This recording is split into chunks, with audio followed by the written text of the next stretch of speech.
10 seconds, जी हाँ सिर्फ 10 seconds की उम्र थी इस लड़के की जब इसे डॉक्टर्स ने उठाकर एक प्लास्टिक के बबल के अंदर हमेशा के लिए कैद कर दिया।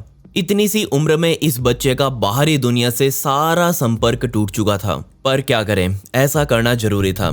इस बच्चे के शरीर में इतने इन्फेक्शंस मौजूद थे और उन इन्फेक्शन से बचाने के लिए इस बच्चे को बाहरी हवा से दूर रखना था। तो ऐसा इस बच्चे के साथ क्या हुआ था? तो जवाब था कि जैसे आपके और मेरे पास इम्यून सिस्टम है जो हमारे शरीर में आने वाली हर तरह की बीमारियों से लड़ सकता था, लेकिन इस बच्चे के शरीर में एक इम्यून सिस्टम था ही नहीं। ये बच्चा एक बहुत ही गंभीर और दुर्लभ बीमारी के साथ पैदा हुआ था जिसका नाम सीवियर कंबाइंड इम्यूनोडेफिशिएंसी यानी कि SCID था। ये बीमारी करोड़ों में किसी एक बच्चे के अंदर देखी जाती है, लेकिन हैरानी वाली बात ये थी कि ना ही इसके माता पिता और ना ही डॉक्टर्स इस बात से हैरान हुए कि ये बच्चा इस बीमारी से पैदा हुआ है, क्योंकि इस बच्चे का एक और बड़ा भाई भी था जिसकी इस बीमारी से 7 महीने की उम्र में ही मौत हो चुकी थी। और उसके मरते ही डॉक्टर्स ने इस कपल को ये वार्निंग दे दी थी कि अगर आप अब कोई भी बच्चा पैदा करते हैं तो इस बात के 50% चांसेस होंगे कि वो बच्चा भी इसी बीमारी से पैदा होगा। और वो 50% चांस डेविड के केस में 100% बन गए।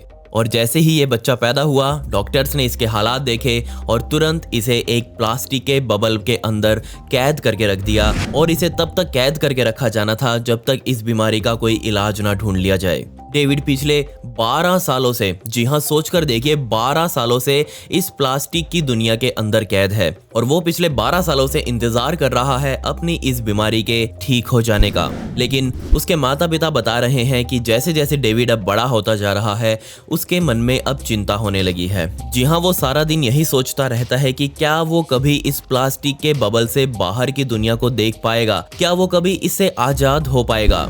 तो दोस्तों, मेरा नाम है विकी, आप देख रहे हैं मिस्टीरियस दुनिया का एक और बहुत कमाल का एपिसोड। आप इस वीडियो को प्लीज एक लाइक दे दे और कमेंट्स में पिक में लिख दे ताकि कल की वीडियो में मैं आपको शाउट आउट दे दूं। यहाँ सबसे पहला सवाल उठता है कि क्या प्लास्टिक बबल के अलावा इस बीमारी का कोई और सॉल्यूशन भी है? तो जवाब है कि एक बच्चा जिसके अंदर SCID नाम की वो बीमारी ने अपना घर बना रखा हो, तो वो बच्चा किसी भी हाल में किसी भी जर्म्स या फिर कीटाणु के कांटेक्ट में नहीं आ सकता। अगर वो किसी भी तरह से किसी भी कीटाणु के संपर्क में आया तो उसकी मौत लगभग निश्चित ही है। और जैसा कि हम सुनते आए हैं कि जर्म्स या फिर कीटाणु पूरी दुनिया में हर जगह मौजूद होते हैं, यकीन मानिए लिटरली हर जगह पर। तो अब उन जर्म्स को तो हम हटा नहीं सकते, तो क्यों ना खुद को ही कैद कर लें। और इसीलिए डॉक्टर्स ने इस स्टीराइल एनवायरनमेंट को तैयार किया। डॉक्टर्स ने पहले ही बता दिया था कि ये एक बिल्कुल टेम्परेरी सॉल्यूशन है, इसका पक्का इलाज डेविड की बोन मैरो ट्रांसप्लांट के बाद ही हो पाएगा, लेकिन उसके लिए एक पोटेंशियल डोनर भी चाहिए। और यहाँ डोनर बनी डेविड की बड़ी बहन कैथरीन। डॉक्टर्स का मानना था कि ये ट्रांसप्लांट होने के बाद डेविड की बॉडी खुद के शरीर में एंटीबॉडीज बनाना शुरू कर देगी। उससे पहले तो डेविड के माता पिता भी अपने बच्चे को दस्ताने पहनकर छूते थे। यकीन मानिए उन्होंने कभी उस बच्चे को अपने नंगे हाथों से छूकर नहीं देखा। सोचकर देखिए, इस बच्चे के बबल के अंदर जो भी खाना, कपड़े, डायपर्स या फिर कोई भी जरूरी आइटम इसके अंदर पहुंचाया जाता था तो उसे पहले बहुत सारे केमिकल्स के साथ डिसइंफेक्टेड किया जाता था। अगर यहाँ एक भी जर्म्स उन चीजों पर मौजूद होता तो यकीन मानिए डेविड की मौत उसी टाइम हो जाती। डेविड के खिलौने और किताबों को सबसे पहले डिसइंफेक्टेड करके उसे 4 घंटों तक बहुत ही हाई टेम्परेचर वाले एक मशीन में रखा जाता था और उसके बाद ही ये सुनिश्चित हो पाता था कि ये बुक्स अब उसके प्लास्टिक वाले बबल के अंदर जाने के लिए तैयार हैं। आप सिर्फ सोचकर देखिए डेविड की माँ अपने बच्चे को कैसे छूती होगी। डेविड को हमेशा के लिए अब सेंट लूक हॉस्पिटल में एक वार्ड के अंदर भर्ती कर दिया गया था। डेविड के माता पिता उसे घर नहीं लेकर जा सकते थे। उनको ये उम्मीद थी कि इस बच्चे को सिर्फ कुछ ही साल इस हॉस्पिटल में रखा जाएगा, तब इसका ऑपरेशन हो जाएगा और वो इसे घर लेकर जा पाएंगे। लेकिन कई साल बीत जाने के बाद जब डेविड की बड़ी बहन कैथरीन का टेस्ट लिया गया तो ये सामने आया कि कैथरीन के जो टिश्यूज हैं वो डेविड के टिश्यू से मैच नहीं खा रहे, इसलिए वो बोन मैरो ट्रांसप्लांट के लिए डोनर नहीं बन सकती।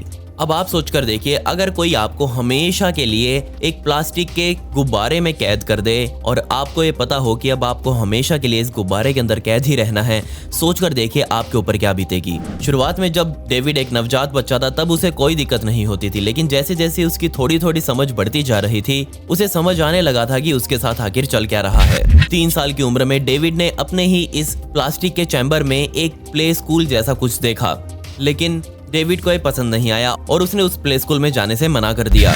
जिसके बाद डेविड के माता पिता ने साइकोलॉजिस्ट की मदद ली, क्योंकि वो जानना चाहते थे कि आखिर डेविड के दिमाग में चल क्या रहा है। साइकोलॉजिस्ट ने अपने तरीके से डेविड को प्ले स्कूल के अंदर जाने के लिए मना लिया और वो अंतिम बार ही था जब डेविड के साथ कोई ऐसी ट्रिक की गई थी। अगले साल डेविड इस चैम्बर में रह रहकर परेशान हो चुका था और जब उसको डॉक्टर ने एक इंजेक्शन लगाया तो उनकी गलती द्वारा वो इंजेक्शन उस चैम्बर में ही रह गया और वो डेविड के हाथ लग गया। डेविड ने तुरंत उस इंजेक्शन से इस प्लास्टिक के चैम्बर में छेद करने शुरू कर दिए, जिसके बाद यहाँ डॉक्टर्स और उसके माता पिता को समझ आ चुका था कि अब वो समय आ गया है जब डेविड को सही सही सच बता देना चाहिए। वो उसे बताना चाहते थे कि इस प्लास्टिक से बाहर की दुनिया उसके लिए कितनी खतरनाक है। तो जैसे ही डेविड को डॉक्टर्स और माता पिता ने समझाना शुरू किया तो उसके पल्ले कुछ नहीं पड़ा, उसको कुछ समझ नहीं आया। वो उसने कहा ठीक है ओके, और वो अपनी और जिंदगी में लग गया। पूरा का पूरा स्कूल उसके लिए इस चैम्बर के अंदर बनाया गया था, टीवी तक लगाया गया था।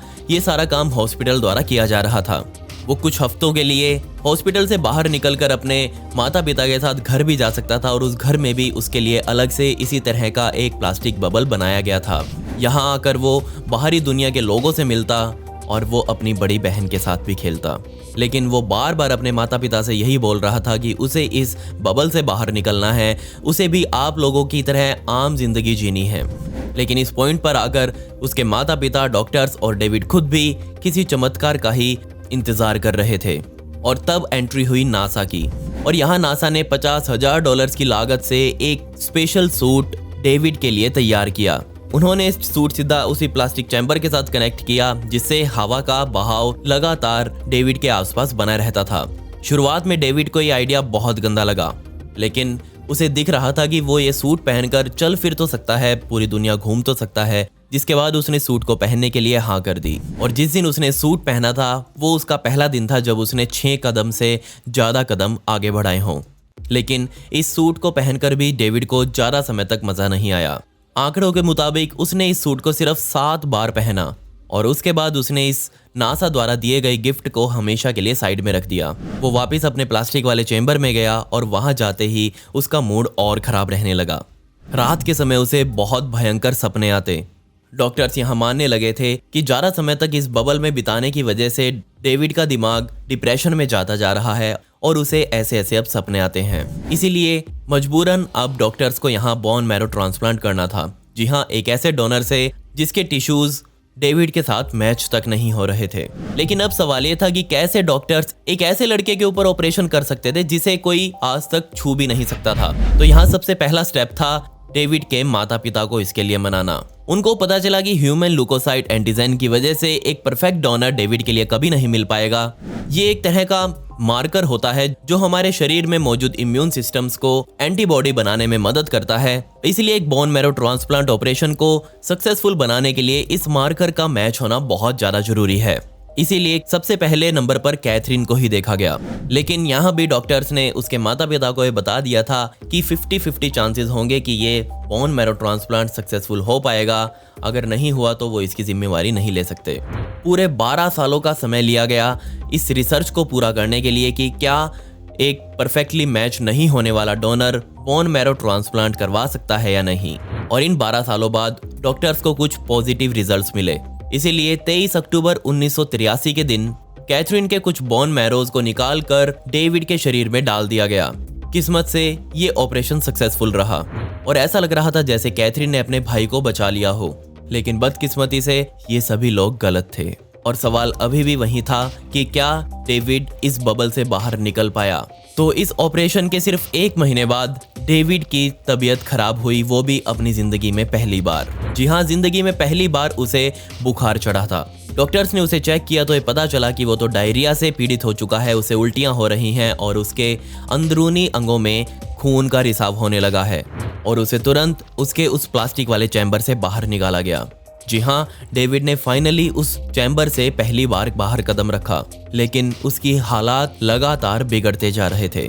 लेकिन वो बिल्कुल शांत था और उसे समझ आ गया था कि वो अब धीरे धीरे मरता जा रहा है। ये सब देखकर उसकी माँ ने उसे पहली बार अपने हाथों से छुआ। उसकी माँ ने उसे जोर से पकड़ लिया और रोने लग गई। फरवरी 1984 के पहले हफ्ते में डेविड सीधा कोमा में चला गया। और उसके 2 हफ्तों बाद 22 फरवरी 1984 के दिन 12 साल का डेविड लिम्फोमा नाम की बीमारी से मौत के मुंह में समा गया, जिसके बाद तुरंत एक ऑटोप्सी डेविड के शरीर की गई, जिसमें सामने आया कि कैथरीन का जो बोन मैरो ट्रांसप्लांट इसके अंदर डाला गया था उसके अंदर एप्स्टीन बार नाम का वायरस मौजूद था।